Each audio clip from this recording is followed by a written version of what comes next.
I am trying to figure out self-care. I haven't mastered it. I am working on it. It's something that I've struggled with through the years. Being a mom and a single mom, you're juggling so much. I juggle so much.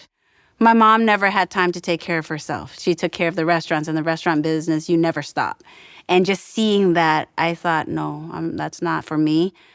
I think self-care, it can be a topic that brings up a lot of guilt in parents. Sometimes parents will say, oh, like, yeah, self-care, I know I have to do it. And then other times parents will almost break down in front of me and say, how can I possibly take time away from my children who need me and spend time on myself? Like, that's so selfish. When I hear the word self-care, it kind of chokes me up a little. The right answer would be taking time for myself, exercising, reading a book. These are things that I don't often do because I don't make time for myself. One big problem I think a lot of parents have is if I'm resting, I'm not doing something, and you have a lot of guilt associated with that. I'm trying to be very conscientious about resting being acceptable and important, actually.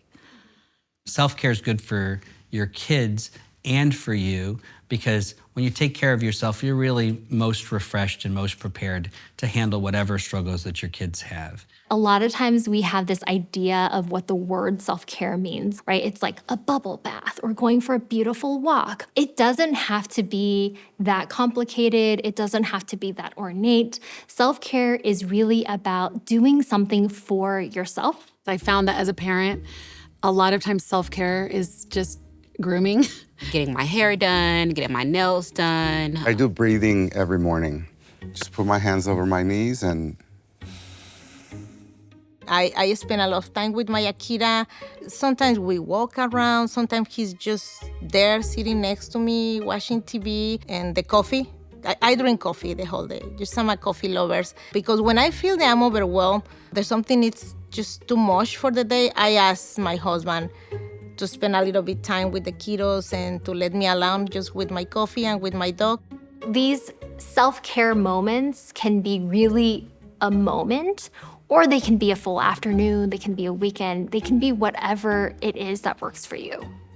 I like to get out and walk with a friend. We got a 3-mile loop we do. We'll put on like random music. One day it's reggaeton, one day it's rap, one day it's country. We'll just go at it in the dining room. So one of my forms of self-care is doing escape rooms. And to date, I've done about 50. It gives me time to be in the moment, to not worry about the dishes or cleaning the house, but just to have fun like a kid. I once saw a couple that their favorite activity was dressing their cats up in costumes.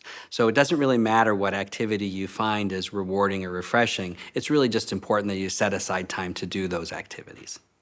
I was walking around my neighborhood and I saw a dojo, and I went in and I met the sensei, and next thing I know, I'm in class and I'm learning. I was 42 years old when I received my black belt.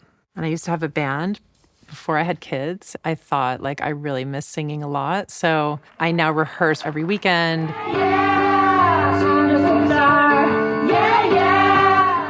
If you're having trouble finding time for self-care, one thing that people can do is often find a buddy where, you know that your child and the other person's child are maybe similar ages, maybe they're already friends, and you can have some kind of a schedule where you can take care of both your child and the other person's child, and that person can spend a little bit of time for their own self-care activity, and you can switch off.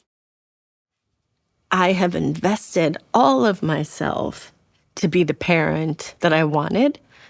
But all my attention has been on them and not on me. I haven't given them that gift of putting themselves first.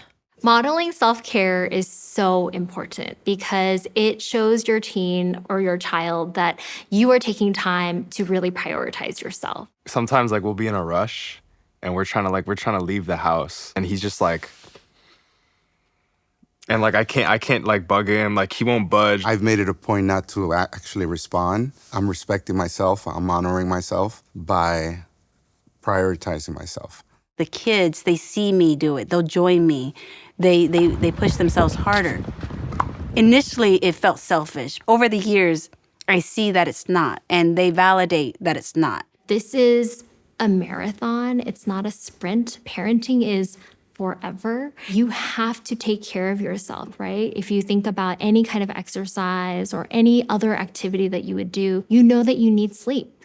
You know that you need to eat. And that's all part of kind of how we think about self-care as well. You got to fill up your cup so that you have fuel to keep going. Parents often feel guilty, and we're sort of trained to put our children's needs before our own, which is fine. However, if we are resentful, that's not being a good parent. So actually, it's being a good parent to take care of yourself. Sometimes I think that it's very high maintenance, and I pride myself on sort of being down to earth. But I recognize that I'm an example for my girls. I want to be available to give them everything that they need. It's a learned thing to take care of yourself. And I do think self-care is important.